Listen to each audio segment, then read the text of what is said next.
은혜로운 귀한 찬양 감사합니다. 이제 성경 말씀을 봉독하겠습니다. 오늘 우리에게 주신 하나님의 말씀은 구약 성경 욥기 23장 10절 말씀입니다. 욥기 23장 10절 말씀을 다 함께 한 목소리로 봉독해 올리겠습니다. 하나님의 말씀입니다. 그러나 내가 가는 길을 그가 아시나니 그가 나를 단련하신 후에는 내가 순금같이 되어 나오리라. 아멘. 찬양대 할렐루야. 하나님이 기뻐 받으신 줄 믿습니다.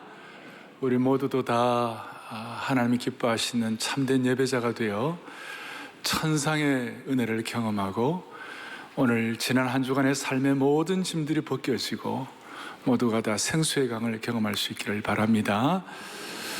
조울지바나 연구소라는 세계적인 기독교 연구소가 있습니다. 이 연구소에서 몇 년 전에 하나님께 질문을 하나 할 수 있다면 어떤 질문을 하고 싶은가, 그런 설문조사를 했는데 1위가 뭐냐면 왜 이 세상에 고통이 존재합니까? 라는 것이었습니다. 아마 이 질문은 지금도 유효할 거예요. 또 우리 시대뿐만 아니라 과거에 선대에 살았던 분들도 다 동일하게 왜 고통이 존재합니까? 왜 착한 사람이 고난을 받아야 합니까? 정말 진지한 질문이죠. 이거는 우리의 관심을 집중하게 하는 질문이라고 말할 수 있습니다. 왜 그리스도인들이 고통을 받아야 합니까? 왜 악한 사람들은 기세등등한데 착한 사람이 고통을 받습니까? 하나님은 고통을 끝낼 수 있는데 왜 하나님은 그 능력을 활용하지 않으십니까? 왜 하나님 오래 참으셔야 합니까? 이것이 이제 개인적으로 와닿으면, 개인적인 질문이 되면 왜 내 자식은 태어난 지 얼마 안 됐는데 하나님 이렇게 빨리 데려가십니까? 왜 내 착한 딸이 교통사고가 나서 죽게 놔두십니까? 왜 남편과 결혼한 지 10년밖에 안 됐는데 주님이 빨리 데려가시느냐고. 실제적으로 가족 가운데 한 명이 암에 걸린다든지 예상치 못한 고통을 당하게 되면 마치 갑자기 누가 내 뺨을 때리는 것 같습니다. 제가 좀 표현을 했는데요, 세계 최고의 투수가 던진 야구공에 얼굴을 정면으로 맞는 것 같은 그런 아픔을 느낄 때가 있어요. 갑작스러운 우환이 생길 때는 어떻게 보면 날벼락 같은 느낌이 될 때가 있어요. 아니, 인생의 여정에서 고난이 없는 인생이 있겠어요? 인생은 곧자 돌림의 인생이에요. 고난, 고통, 고독, 고별, 고비, 고부. 고부. 특별히 한국 여성들, 누가 이런 고달픈 인생에서 피할 수가 있겠느냐고요. 그래서 먼저 우리가 생각할 거 하나 있어요. 이런 상황에서 한 가지 우리가 인정해야 할 것은 우리의 생각이나 우리의 눈이 제한되어 있다는 것이, 우리가 성도가 당하는 고난을 다 이해할 수가 없어요. 수많은 설교자와 목회자나 신학자들이 하는 얘기대로 하나님이 우리 인생에 10,000가지 일을 하고 계시는데 우리가 몇 가지를 이해할 수 있을까요? 10가지라도 이해할 수 있을까요? 하나님이 우리 인생에 행하신 100분의 1이라도 이해할 수 있겠느냐고요. 우리는 다 이해할 수, 우리는 하나님의 일에 대해서 일부분만 보고 나머지는 잘 못 봐요. 따라서 우리가 사랑하는 가족들에게 일어난 일들도 대부분 다 이해할 수 없어요. 근데 한 가지는 있어요. 저와 가까이 지내는 분들 가운데 사랑하는 아내가 암에 걸리니까 마치 뺨 맞은 것 같고 벼락 맞은 것 같았지만, 한 가지는 점점 인생에 대한 새로운 시각이 열렸다는 것이, 인격이나 인간에 대한 재발견을 하게 되었다는 것이죠. 아내가 암에 걸렸다는 말을 듣는 순간 가족들은 다리가 떨리고 안면을 얻어맞은 것 같았지만, 중요한 것은 이런 고통이 왔을 때 암은 삶을 클리어하게 해준다는 것이, 삶을 이렇게 단순하게 만들어주는, 심플하게 만들어주는, 암은 인생을 간결하게 해주고 우리의 머리를 맑게 하고 통찰력을 준다는 것이, 어떻게 보면 삶의 큰 고통은 우리의 죄를 그치게 하는 겁니다. 베드로 사도가 고백한 대로 육체의 고난을 받은 자는 뭐를 한다고요? 죄를 그친다고 그랬어요. 우리를 정화시키는 것이. 그리고 그리스도인들이 고난당할 때 진짜와 가짜가 구별되는 것이, 우리가 이게 참 너무 힘드니까 쉽게 와 닿지는 않지만, 다시요, 고난당할 때 우리는 진짜 신앙과 가짜 신앙이 구별되는 것이에요. 그 말조차 하기 힘들 정도로 어려운 분도 많이 계세요. 오늘 말씀을 준비하면서 제가 어떻게 완벽한 답을 드릴 수 있겠나? 그건 아니에요. 그렇지만 한 가지 핵심은 나눌 수가 있겠구나. 성경을 통한 핵심은 나눌 수가 있겠구나. 오늘 저와 여러분들이 완벽한 답은 갖고 가지 못한다 할지라도, 그리스도인이 왜 고난을 당하는가? 착한 사람이 왜 고난을 당하는가? 선한 사람이 왜 고통을 가져야 할 것인가? 완전한 답은 갖지 못하지만 말씀을 통한 핵심은 붙잡고 돌아가는 축복이 있기를 바랍니다. 오늘 여러분이 욥에 대해서, 제가 일부러 본문을 좀 많이 하지 않으려고 욥 한 절만 하고 욥 전체 배경을 좀 잠깐 말씀을 드릴게요. 욥은 고통이라는 인생의 폭풍을 갑자기 만났습니다. 근데 욥은 하나님을 멋지게 예배하던 사람이었어요. 욥은 가정에 충실한 사람이었고 남편이었고, 욥은 정직하게 성실하게 살던 사람이었어요. 욥은 어떤 점에서 인간적으로 별로 흠이 없는 사람이었어요. 그런데 그 순탄한 인생이 중년 시절에 감당할 수 없는 고난의 폭풍을 맞은 거예요. 우선은 그가 갖고 있는 재산이 다 날아갔어요. 하루아침에 통장 제로, 하루아침에 사업이 폭망한 거예요. 완전히 제로 인생이 된 것이. 두 번째는 목숨보다 귀한 자녀들이 다 죽었어요. 다 떠나가 버렸어요. 오죽하면 아내도 정신적으로 감당이 안 되어서 떠났어요. 여러분, 인생의 3대 난제 중에 하나가 중년 상처 아닙니까? 중년에 아내가 날아가 버린 거예요.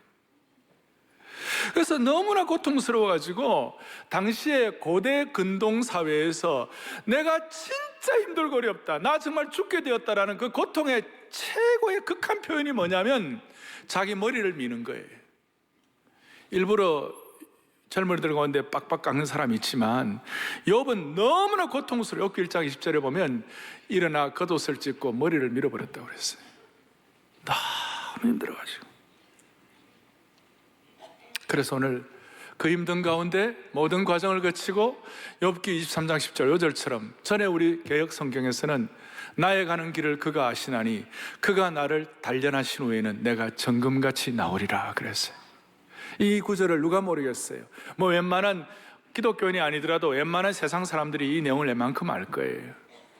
근데 우리는 이 가운데 성령이 주시는 안목을 가지고 해석을 해야 되고, 이 말씀 가운데 오늘 우리의 삶을, 근본적으로 우리의 삶을 지키는 토대를 위한 영적인 공식, 원칙, 믿음의 공식을 갖고 돌아가야만 할 것이에요. 그러면 오늘 나의 가는 길을 그가 아시나니, 욥기 이런 배경 가운데 얼마나 고통스러운 머리를 밀겠나요? 그 머리를 미는 이런 상황 가운데서 욥이 고백한 이 내용을 가지고 몇 가지 먼저 진실을 정리하겠어요. 욥이 고백한 욥기 23장 10절에는 세 가지 진실이 있어요. 첫째는 어떤 진실인가? 나의 가는 길을 그가 아신다. 이런저런 이유를 다 떠나서 고난당하는 성도들, 우리는 고통당해 너무 힘들지만 한 가지 분명한 진실은 하나님이 내 고난을 알고 계신다는 것이에요. 다시요, 하나님이 내 고난을 어떻게 한다고요? 알고 계신다는 것이. 여러분, 고난당할 때 사람들이 와서 나를 위로하고 알아줘도 그것이 참 많은 위로가 되고 격려가 되는데, 하나님이 나를 위로하시고 아신다, 여러분 격려가 되기를 바라는 것이에요. 이것이 여러분들에게 진실이 되기를 바라는 것이에요. 그래서 저는 예수 믿는 분들이 당하는 고난이 있지만, 예수 믿는 분들이 그 고난을 통과할 때 갖는 전략 넘버원은 뭐냐면, 하나님이 내 고난을 알고 계신다. 이것이 고난을 이기는 전략 1번이에요. 그리스도인의 인생의 어떤 전략보다도 하나님이 내 고통을 아신다는 사실이 정말 중요하다는 것이. 어떤 고난은 앞으로 어떤 일이 날지, 또 어떻게 되었는지 우리가 다 모를 때가 많아요. 그렇지만 하나님은 다 알고 계신다는 것이에요. 하나님은 우리가 겪고 있는 문제는 무엇인지 다 알고 계시는 줄 확신합니다. 여러분의 죄악도, 여러분의 암도, 여러분의 이혼도, 여러분들의 자녀 문제도, 돈 없는 것도, 낙심하고 있다는 것도 하나님이 다 아실까요? 모르실까요? 다 아시는 거예요. 그리고 하나님이 다 아시는 것이 여러분에게는 기쁜 일이 될지 아니면 짐이 될지, 그건 제가 잘 모르겠습니다만은, 고난을 통과하는 사람에게는 하나님이 다 아신다는 것이 우리에게는 가장 큰 고난 통과 전략인 줄 믿으셔야 되는 것이. 두 번째 진실은 뭐냐? 나의 가는 길을 그가 아시나니 그가 나를 단련하신 후에는, 단련하신 후에는, 이런 말씀이 있는 거 보니까 고난 자체는 목적이 아니에요. 단련 후가 필요한 거예요. 단련 후가 있다는 것이에요. 그러니까 고난 자체는 과정이지 목적이 아니에요. 여러분, 여기에서 주님이 주시는 진리의 빛에 눈이 열리기를 바랍니다. 욥이 당한 고난은 신앙의 과정이었지 목표가 아니었어요. 욥이 당한 고난의 시작은 사탄이 시작했어요. 사탄이 욥을 시험하고 사탄이 욥을 죽이려고 그랬어요. 욥이 사탄을 통하여 고통을 받았지만 하나님께서는 그것이 다가 아니에요. 그것이 목표가 아니에요. 하나님이 게임의 룰을 정하셨어요. 욥을 죽이지 마라. 욥의 생명은 건드리지 마라. 중요한 것은 욥의 생명이지, 고난 자체는 그것이 목표가 아니라는 것이. 결국 고난은 우리의 영적 성숙 과정임을 믿으셔야 되는 것이. 욥의 목숨은 가져가지 못하는 것이. 하나님께서 우리가 고통당할 때 괴로워요. 그리고 하나님의 백성들이 불구덩이 속에 들어갈 때, 용광로 속에 들어갈 때 정말 고통스러워요. 그렇지만 하나님의 백성들이 불구덩이 속에 집어넣음을 당할 때, 불구덩이 속에 들어갈 때 하나님의 눈은 이미 고난이 끝나는 시간을 향해 있는 줄 믿으셔야 되는 것이. 하나님의 시간은 고난이 끝나는 시간을 향해 계시는 것이. 그리고 하나님의 손은 우리가 너무 큰 화상을 입지 않도록, 불구덩이 속에서 우리가 너무 큰 화상을 입지 않도록 온도 조절기를 갖고 계시는 것이. 그러니까 화상을 입지 않도록 하나님께서 우리의 손 위에 온도 조절기를 얹고 계시는 하나님의 손임을 믿으셔야 되는 것이. 하나님의 눈은 인생의 시계를 통해 불구덩이 속에 얼마나 더 있어야 하는지를 보고 계시고, 하나님의 손은 온도계를 통하여 얼마나 뜨거운지를 다 알고 계시는 줄 믿으셔야 되는 것이. 고난 자체가 목표가 아니에요. 연단 자체가 목표가 아니에요. 이것은 뭐냐? 우리의 가지치기예요. 가지치기는 목표가 아니에요. 목표는 그 연단 후에는 하고 나중에 우리가 순금같이 나오라, 그것이 목표예요. 다시요, 오늘 이 고난은 우리의 삶의 가지치기임을 믿어야 되시는 것이. 가지치기 자체가 목표는 아니에요. 왜 가지를 칩니까? 하나님께서 포도나무와 장미와 과일나무에게 있어서 그 농부들이 가지를 치는 이유가 뭐예요? 열매 맺는 것과 열매 맺지 못하는 걸 보시고, 열매 맺는 삶을 위하여, 풍성한 삶을 위하여, 우리가 생각할 때는 이것이 내 삶을 풍성하게 하는 잎사귀다고 생각하는데, 그 잎사귀들을 다 제거하시고 하나님이 가지치기를 하게 하시는 것이에요. 그런데 문제는 가지치기를 할 때 그 가지에 상처를 주는 것이. 가지치기를 통하여 가지 자체가 상처를 받는 거예요. 가지 입장에서는 고난을 받는 것이에요. 수많은 상처가 있는 거예요. 이 가지치기는 하나님의 악한 계획이 아니라는 것이에요. 최소한의 손실을 가하면서 대신에 최상의 열매를 맺기 위한 것인 줄 믿으셔야 되는 것이. 그러니까 최소한의 상처로, 최소한의 전지를 가지고, 가지치기를 가지고 최대한의 효과를 내게 하시는 것이. 그토록 애지중지하던 외적인 잎사귀를 뺏어가실 때가 있어요. 그럴 때마다 우리는 쌓아온 모든 외적인 노력이 와르르 무너지는 절망을 경험할 수도 있어요. 그런데요, 하나님께서 처음 제가 말씀한 대로 이런 시간들을 통하여 나를 심플하게 만드시고 나를 순결하게 만드신 줄 믿으셔야 되는 것이, 그리고 진짜 뭐가 중요한지를 알게 되고 내 죄성의 가지치기를 경험하게 되는 것이. 자, 첫 번째 진실은 고난당할 때 하나님이 알고 계신다.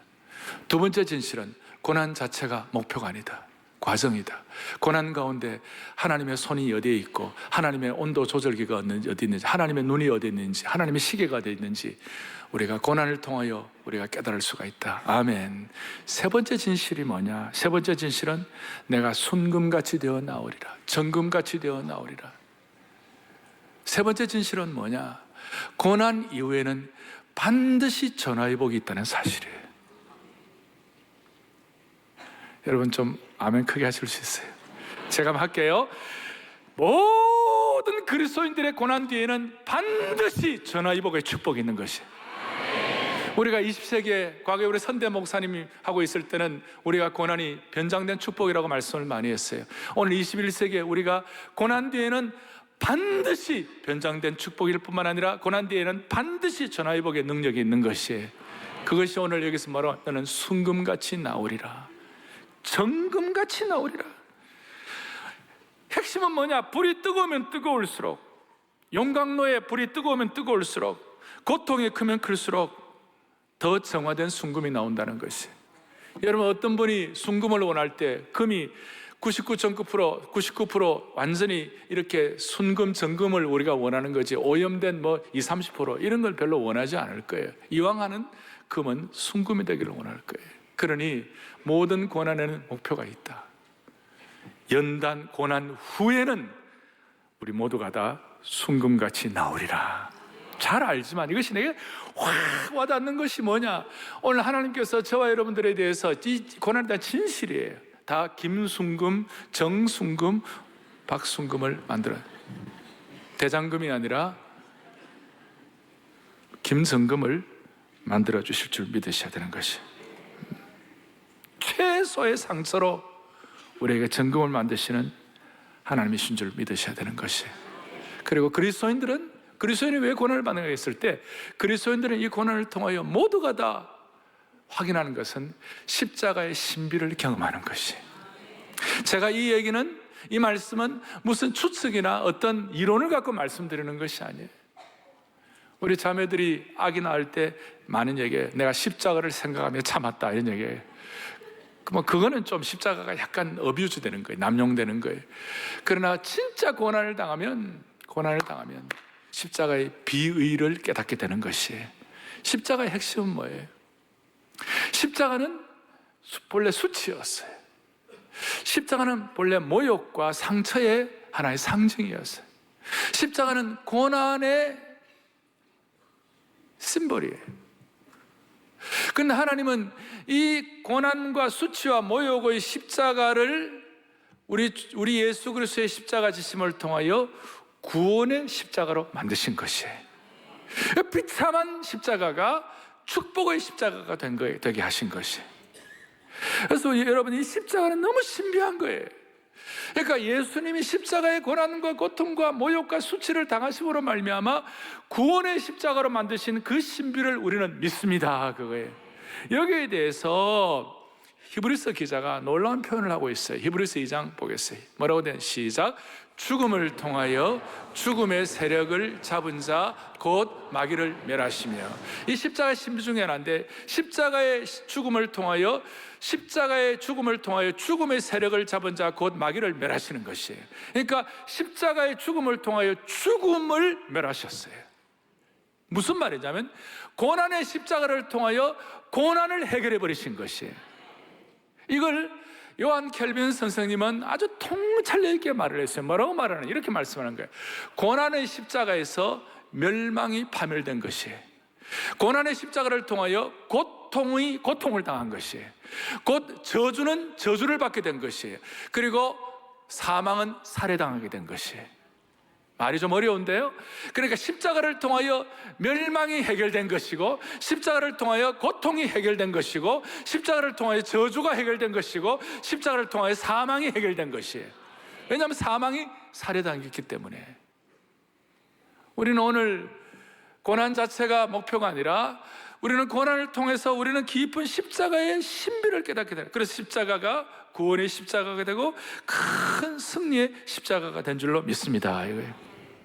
그리고 오늘 우리가 욥처럼 고난을 당하고 있다면 십자가는 저주를 저주시켜버렸어요. 십자가는 멸망을 멸망시켜버렸어요. 십자가는 고난을 고난시켜버린 것이. 요셉을 보세요. 요셉은 성폭행범으로 오해받아 감옥에 갇혔어요. 그런데 고난을 통하여 요셉은 당대 최고의 순금 같은 정금 같은 사람이 되었어요. 감옥에서 총리가 됐어요. From prison에서 to prime minister가 됐어요. 하나님께서 요셉이 당하는 고난을 낭비하지 않으셨어요. 이제 중요한 거예요. 저는 근본 질문을 할 때마다 제가 삶의 원칙들을, 삶의 공식들, 믿음의 공식들을 매주마다 말씀을 드려요. 제가 이번 이 시리즈가 마칠 때 여러분의 공식들을 몇십 개 다 모아놓고 이걸 매주마다 적용하면 하나님 우리 모두를 정말 하나님의 사랑으로 빚어주시라고 확신하는 것이에요. 첫 번째도 내가 3가지 말씀드렸고 지난주를 2가지 말씀드렸어요. 오늘도 이 진실 앞에, 이 고난의 진실 앞에 제가 2가지를 말씀을 드리려고 그래요. 첫 번째 원칙, 우리가 이 고난을 받을 때, 이 십자가의 신비를 깨닫고 다하는 가운데 고난을 받을 때 우리가 선택을 해야 돼요. 이런 말씀을 드려도 내가 당하는 고난이 너무 크고 내가 당하는 고난이 너무 억울하고 너무 힘든 분들이 있으세요. 왜 없겠어요? 제가 다 이해할 수 없는, 우리가 다 설명할 수 없는, 다 말로 형용이 안 되는 그런 어려움이 있을 수가, 억울하게 짝이 없을 때가 있을 수 있어요. 그렇지만 원칙을 세워야 돼요. 이 고난을 나 홀로 받을 것인지, 이 상처를 나 홀로 감당해야 할 것인지, 아니면 이 상처와 고난을 주님과 함께 당할 것인지 선택하셔야 돼요. 너무 중요한 말씀이에요. 우리의 상처를 나 혼자 받을지 아니면 하나님과 함께 상처를 받을지 선택해야 될 것이, 우리의 모든 고난을 완전히 아시는 주님과 함께 받을 것인지 나 혼자 받을 것인지 선택해야 돼요. 이 말씀을 듣고 상처가 많아가지고 이 말씀 듣고 더 상처받는다면 그 정말 죄송한 일이에요. 그렇지만 그럼에도 불구하고 제가 여러분들에게 말씀을 드려요. 이 고난과 이해되지 않는 억울함을 나 혼자 받을 것인지 아니면 주님과 함께 받을 것인지 선택해야 되는 것이에요. 그런데 그 결과는 너무나 엄청난 차이예요. 천국과 지옥의 차이가 되는 것이에요. 나 혼자 받을 것인지 주님과 함께 같이 받을 것인지, 이런 뜻이에요. 우리가 정말 어려움을 당하면요, 예수를 잘 믿는 분들이 할지라도 기도도 안 될 때가 있어요. 찬송도 안 나올 때가 있어요. 성경이 눈에 잘 들어오지도 않을 때가 있어요. 그저 멍한 상태에서, 정신 나간 사람처럼 멍한 상태에서 있을 수가 있어요. 그런데요, 그런 상태 가운데서도 나 혼자 고난받지 않고 주님과 함께 고난을 받는다는 것은 어떤 뜻인가 하면, 그런 상태에서도 그래도 하나님이 알아서 해결해 주시겠지, 나의 가는 길을 그가 아시니까 그가 알아서 정리해 주시겠지, 그런 믿음은 잃지 않는 것이에요. 그것이 주님과 함께 당하는 고난이에요. 나 혼자 상처받는 것이 아니에요. 오늘 이 하나 주님의 본당에서 오늘도 이 말씀을 듣는 모든 주의 백성들이요, 하나님의 신실한 종들이요, 영적 가족 여러분들이요, 우리가 한 가지 분명한 것은 어떤 고난의 상황에서도 나 홀로 고난을 견디지 말고, 무거운 짐을 나 홀로 지고 견디다 못해 쓰러지는 상황이 된다 할지라도 나 홀로 상처받지 말고 주님과 함께 고난을 받기를 바랍니다. 그래서 이 고난을 이기는 공식 넘버 1, 주님과 함께, 우리의 모든 고난을 아시는 하나님과 함께 고난을 받으라. 이것이 넘버 1 공식, 넘버 1. 그래서 히브리서 2장 18절에 우리 주님은 시험을 받아 고난을 당하셨은즉 시험 받는 자들을 능히 도우신다고 말씀하시는 것이 두 번째 공식이 있습니다. 어쩌면 오늘 이것이 오늘 말씀의 핵심이라고 말할 수 있습니다. 욥은 최악의 고난을 당했습니다. 머리를 밀었습니다. 기와장을 가지고 몸에 난 악창을 너무 가려워서 그걸 뻑뻑 긁을 정도고, 아내는 저주를 하며 떠났습니다. 그런데 친구들이 왔어요. 이 친구들이 얼마나 똑똑하고 의로운지 욥을 향하여 판단을 합니다. 욥을 향하여 올바른 말이라고 하면서도 욥의 마음을 긁어버립니다. 욥의 마음에 상처를 줍니다.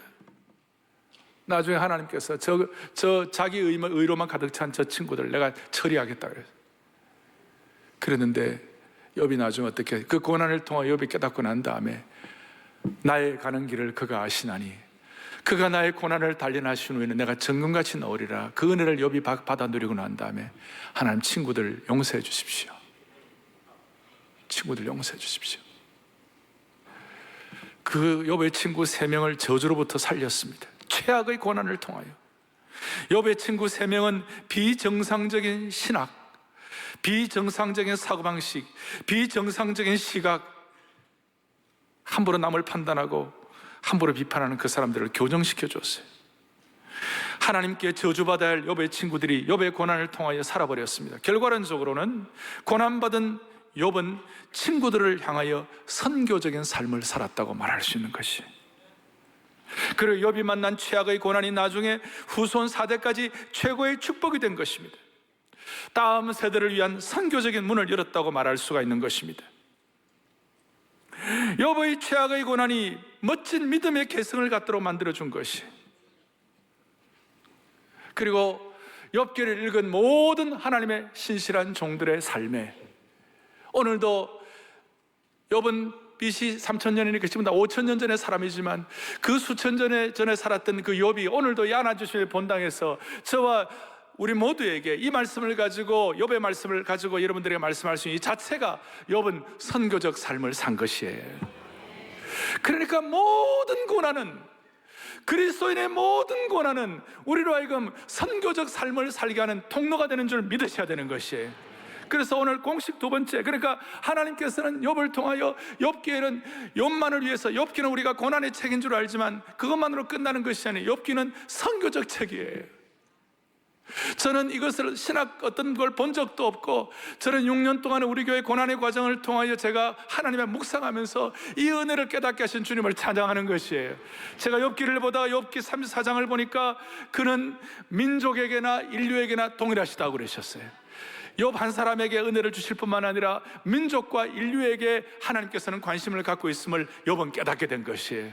그리고 욥기 12장에 보니까 민족들을 커지게도 하시고 다시 멸하기도 하시며 민족들을 널리 퍼지기도 하시며, 그러니까 하나님의 관심은 욥 하나에게만 있는 것이 아니라 욥의 후손과 욥의 자녀들과 욥의 친구들과 그 다음에는 후손들 민족들에게 관심 있는 것을 욥이 깨닫게 된 것이에요. 고난을 통하여 선교적인 삶을 살게 하시는 하나님을 믿으시기를 바라는 것입니다. 오늘 욥은 자신이 당한 고난의 스토리를 당대에 끝나지 아니하고 가족과 친족과 후손들과 온 인류에게 전파하심으로 말미암아 고난의 결론이 뭐냐, 고난의 면류관이 뭐냐, 선교적 삶임을 깨닫게 도와주신 주님을 찬양하는 것이에요.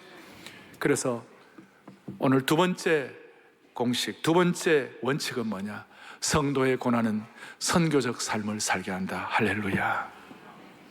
오늘 여러분 고난의 통로를 지나가고 있습니까? 현재만을 보지 말고 좀 더 멀리 내다볼 수 있기를 바랍니다.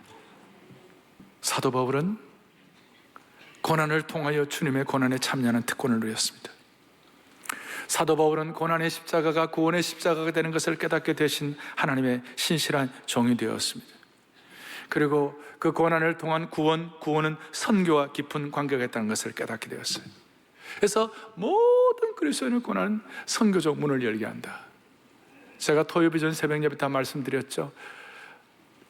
대구의 서영교회라는 석조 건물, 그 당시 60년대 후반에 동양 최대 석조교회, 그걸 지은 분이 정규만 장로님이라는 분이었는데, 거기에 그 장로님의 부인 되시는 권사님이, 그 장로님 예수 믿기 전에 얼마나 남편에게 얻어맞고 고통당하고 폭행을 당하는 남편 앞에 수없는 고난을 당했어요. 예수 믿는다고 그렇게 또 고통을 당했어요. 그 아내의 그 고난 때문에 나중에 남편이 깨어졌어요. 그 남편이 깨어져가지고 나중에 장로님이 되고 그 교회를 짓고 하는 그런 일들인데, 자세한 얘기는요 제가 오늘 다 말씀 못 드려요. 토비스에 나오면 알게 돼요.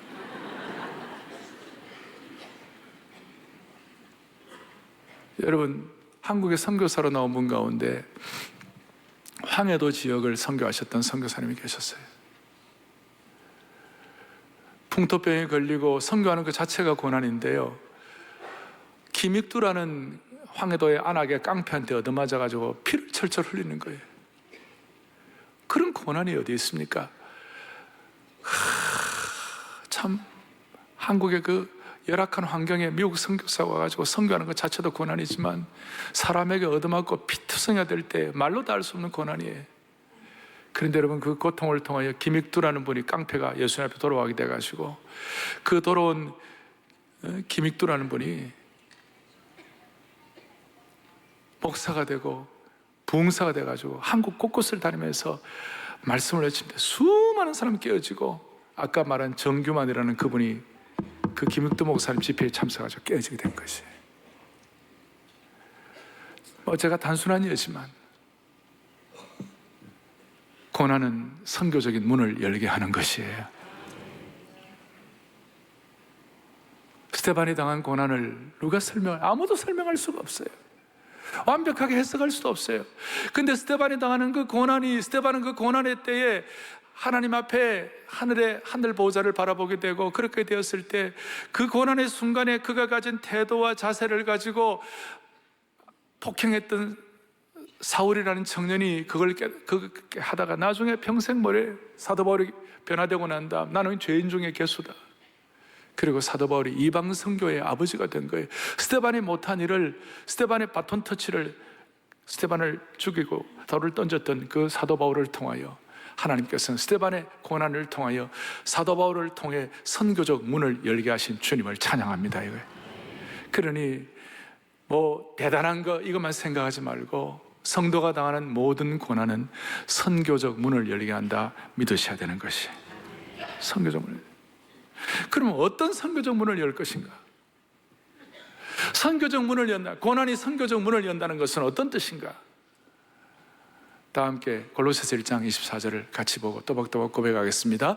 나는 이제 너희를 위하여 받는 괴로움을 기뻐하고 그리스도의 남은 고난을 그의 몸된 교회를 위하여 내 육체에 채우노라. 아멘. 사도 바울이 골로새 교회를 향하여 분명한 선포를 했습니다. 우리가 받는 괴로움이 있다, 고난이 있다. 그런데 그 고난이 같이 있으려면 그리스도의 남은 고난을 그의 몸된 교회를 위하여 쓰면 좋다 그랬어요. 그러니까 저와 여러분들이 이 땅을 살아가면서 예수님의 남은 고난을 우리가 감당을 해야 되는 것이, 남은 고난을 우리가 무슨 능력에서 감당할 거예요? 우리가 고난이라는 무게를 장사가 되어서 더 잘 짊어지고 나갈 수 있는 그런 뜻은 아니에요. 이 고난을 어떻게 이겨내는 거예요? 주님의 몸된 교회를 위하여 이 고난을 치고 나가는 것이에요. 그 주님의 몸된 교회가 고난을 치고 나간 다른 것이야. 교회가 할 일이 뭐예요? 딱 두 가지예요. 골로새서 1장 24절 뒤에 뭐예요? 영혼 구원을 위해 십자가가, 고통의 십자가가 구원의 십자가가 됨을 선포하라, 그 뜻이에요. 우리의 구원은 너무나 값없이 주신 거예요. 너무나 귀한 것이에요. 그러나 이 구원을 이루기 위하여 예수님은 모욕과 치욕과 수치와 뺨맞음과 온갖 더러운 침뱉음과 온갖 고난을 당하신 것이에요. 그러니까 우리의 구원은 너무나 가치 있고 고귀하고 너무나 귀하기 때문에 우리가 값없이 받았지만, 은혜로 받았지만, 그걸 위한 고난은 엄청난 값을 지불한 것이에요. 우리가 구원을 위한 값을 어떻게 지불하는 것이에요? 지난 주일날 저희 교회 추모위원회가 152명의 성도가 등록을 했어요. 감사한 일이죠. 이번 주일에도 보니까 106명의 성도가 지난 주일 등록했어요. 제가 고마운 것은 이 등록한 분들 가운데 많은 분들이 초신자예요. 그리고 청년 대학생들이 반 이상이에요. 할렐루야. 사랑의 교회는 앞으로 뭘 위해서 고난을 받아야 되느냐? 믿지 않는 영혼들과 청년들을 위해, 이 나라의 청년들을 위하여 고난을 받아야 할 것이다. 그리고 이 고난을 통하여 우리는 더 선교적 문을 여는데 눈을 열어야 할 것이다. 금요일 날 저희 교회, 우리 교단에 군선교대회가 열렸어요. 군선교대회가 열렸는데 그 군선교대회의 주제가 뭐냐면 이것이에요. 청년이 살아야 나라가 산다는 것이, 청년이 살아야 교회가 산다는 것이.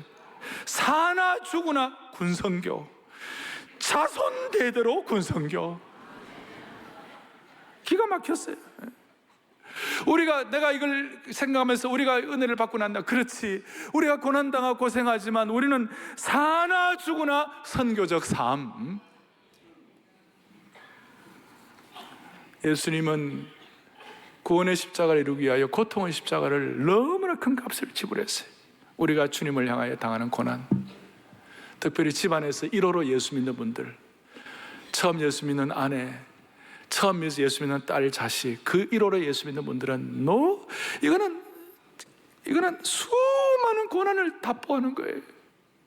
이 수많은 고난을 전제하는 거예요. 그런데 이 고난은 선교적 고난이 되는 것이, 할렐루야, 선교적 고난. 한국교회는 남 비판하는 데서 이제는 떠나서 한국교회는 선교적 고난을 같이 받아야 할 줄로 믿는 것이. 두 번째로는 그리스도의 제자를 만들기 위한 고난이에요. 골로새 1장 뒤에 바로 29절에 한 사람을 그리스도 안에서 온전한 자로 제자로 만들기 위하여 나도 내 속에서 능력으로 역사하시는 역사를 따라, 성령의 역사를 따라 힘을 다하여 수고하노라. 한 사람을 그리스도 안에서 온전한 제자로 만들기 위하여 주님이 주시는 고난도 감당하게 되는 것입니다. 사랑하는 교우들이여, 우리가 당하는 이 고난이 선교적 고난이 되기를 바랍니다. 오늘 사랑하는 주님 섬기리 생명 주신 예수님, 그리고 이 고난을 당할 때 고난을 당할 수 있는 근거는 뭔가? 첫 번째는 우리의 고난을 알고 계시는 주님과 함께 고난을 받으라. 고난을 받으라. 십자가가 근거가 되는 것이, 십자가가 근거가 되는 것이, 십자가의 깊은 신비를 깨닫는 것이, 십자가의 고난을 깨닫게 되는 거예요. 제가 존경하는 목사님 중에 척 스윈돌 목사님이라고 계세요. 찰스 스윈돌이라는 분이 미국에서 거의 설교를 제일 잘하는 분 중에 한 분이고 달라스 신학교 총장도 하신 분이고, 그분이 이렇게 최근에 말씀을 전하는데 이제 나이가 이제 80을 훨씬 넘겼죠. 그런데 본인이 5개의 교회를 섬겼대요. 겉으로 보면 승승장구하는 것 같았지만 어느 한 교회도 만만하지 아니하고, 교회에 섬길 때 수많은 고통과 아픔과 난제가 있었고, 심지어는 아주 작정하고 대적이 되고 작정하고 공격하는 분들도 많이 있었대요. 그런데 스윈돌 목사님 하시는 말씀이, 그 사건을 통하여 나는 School of Brokenness, 깨어짐의 학교를 경험하게 됐다. 그 깨어짐의 학교를 통하여 십자가와 고난이 무엇인지를 확인하게 되었다. 일본 교회는 생각하는 교회라고, 지성의 교회라고. 그래서 일본에는 사상가들이 많이 나왔어요. 그런데 한국 교회는 고난을 통과한 교회인 줄 믿습니다. 그래서 한국 교회는 School of Suffering, 고난을 통과한 것이 한국 교회의 강점이에요. 하나님께서 수많은 여러 환경들 가운데 여러분들에게 남 모르는 고난이 있다 할지라도 이 고난을 통하여 십자가의 비위를 깨닫고 어려울 때마다 모두가 다 갈보리 십자가로 달려가기를 바랍니다.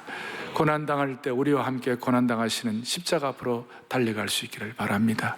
사랑하는 주님 섬기리 생명 주신 예수님, 찢긴 내 마음과 삶에 갈보리 십자가의 은혜를 가지고, 찢긴 내 마음과 삶에 갈보리 언덕에 흘린 피로 생명 주신 예수님, 나 영원히 섬기리. 오늘 이 찬송 주님 앞에 올려드리면서 같이 기도하는 가운데 하나님이 우리에게 주신 음성을 듣는 주의 신실한 종들 되기를 바랍니다. 사랑하는 주님 섬기리 찬양합니다. 사랑하는 주님 섬기리 생명 주신 예 버려진 나 찾아오셔서 내게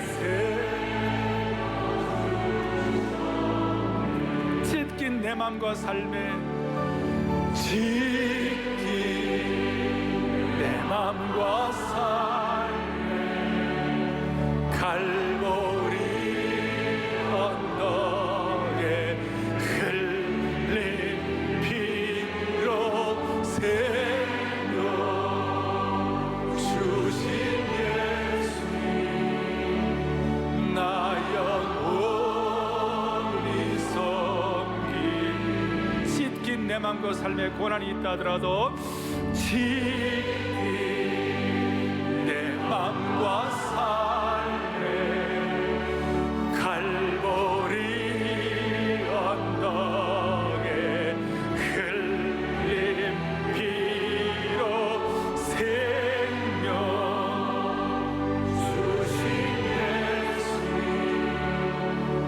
나 영원히 섬기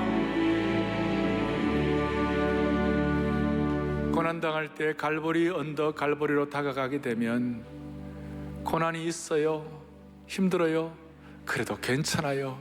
주님이 다 알고 계시기 때문에. 고통이 있어요, 너무나 힘들어요, 그래도 괜찮아요. 선교적 삶으로 인도하시기 때문에. 고난당해요, 힘들어요, 그래도 괜찮아요. 고통의 십자가가 아니라 구원의 십자가가 되기 때문에 괜찮은 줄 믿으셔야 됩니다. 우리 기도 제목 같이 한번 확인하고 기도하겠습니다. 기도 제목 하나하나 같이 나누도록 하겠습니다. 하나, 예상하지 못한 고난을 당할 때 갈보리 십자가로 달려가게 하사 내 고난을 아시는 하나님의 손에서 연단된 순금 인생으로 새롭게 빚어주옵소서. 아멘. 두 번째, 영가족 공동체가 힘들고 아픈 주님의 가지치기를 통과할 때 죽음으로 죽음을 멸하신 예수님으로 인하여 전화위복의 축복을 경험하게 하옵소서. 아멘. 아멘. 세 번째, 사랑의 교회가 믿음의 고도를 높여 어떤 상처도 하나님과 함께 받게 하사 강력한 고난 자본으로 열방을 굽는 세계 선교의 문을 활짝 열게 하옵소서. 아멘. 가슴에 손을 얹겠습니다. 주님, 오늘 이 기도의 제목이 우리 모두의 신앙 고백이 되게 하여 주시옵소서. 이 고백을 통하여 주님의 심정을 깨닫게 하여 주시기를 소망합니다. 고난과 상처를 나 홀로 감당하다가 쓰러지지 말게 하여 주시옵시고 주님과 함께 감당하게 하여 주옵소서. 수많은 고난과 아픔이 우리로 하여금 선교적 삶을 살게 하시는 은총의 통로임을 믿고 스쿨 오브 브로큰니스 깨어짐의 학교에서 마음을 새롭게 하고 신앙의 용량을 넓히는 하나님의 은혜의 대상이 되게 하여 주시옵소서. 우리와 함께 고난을 받으시는 예수 그리스도 이름 받들어 간절히 기도 올리옵나이다. 아멘.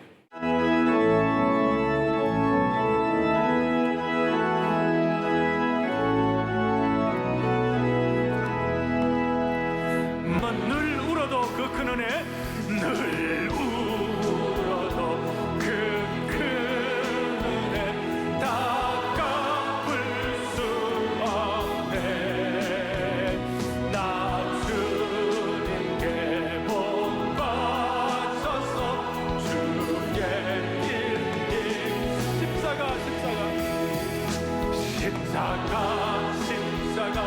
내가 처음 볼 때에 나의 마음의 큰 것도 사라져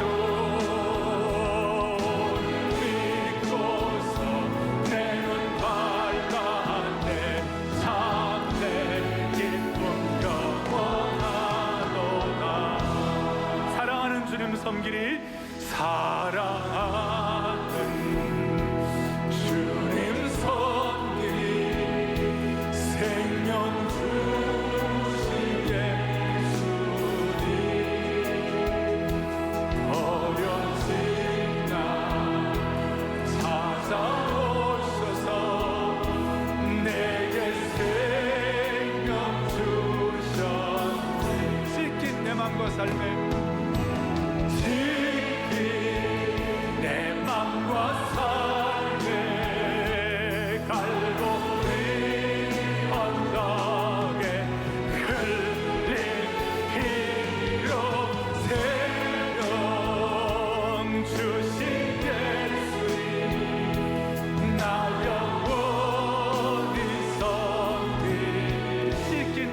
믿음으로 삶에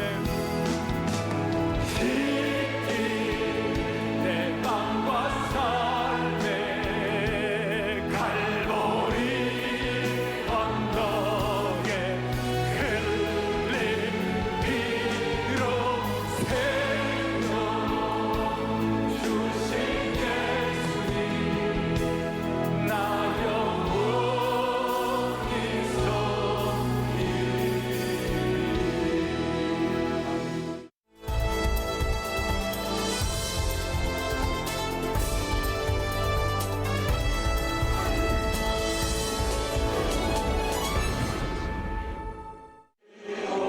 나라의 안정과 평화, 민족 복음화를 위해 힘쓰는 교회와 경찰 중앙협의회가 지난 18일 46차 정기총회와 나라의 안정과 민생 치안을 위한 오찬 기도회를 열었습니다.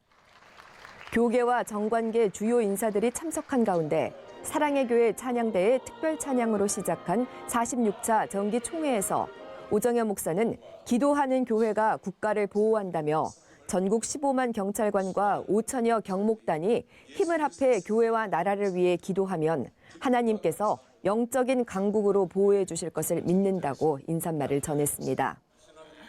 46대 대표회장으로 취임한 오정현 목사를 축하하며 격려사와 축사가 이어졌는데요.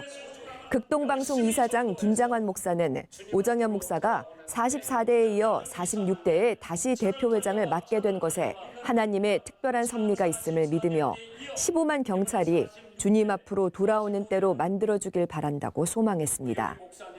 민감용 청장은 교경협이 경찰의 든든한 후원자가 되줬다며 정의가 강물같이 흘러 경찰개혁을 위한 기도로 함께하길 당부했고, 김덕용 민주평화통일자문회의 수석 부의장은 오정현 목사가 사랑이 필요한 이 사회와 경찰, 교회에 사랑을 심고 가꾸고 키울 수 있는 적임자가 되길 바란다고 격려의 말을 전했습니다. 또 미국 찰스턴 서던 대학교 돈디 코스틴 총장은 오정현 목사의 리더십이 대한민국 15만 경찰관 복음화를 위해 귀하게 쓰임받길 바란다고 축사했습니다. 전국 15만 경찰관, 5천여 경목단이 교회와 국가를 위해 힘을 합해 기도하고 섬기며 대한민국을 영적 강국으로 이뤄가길 기대합니다.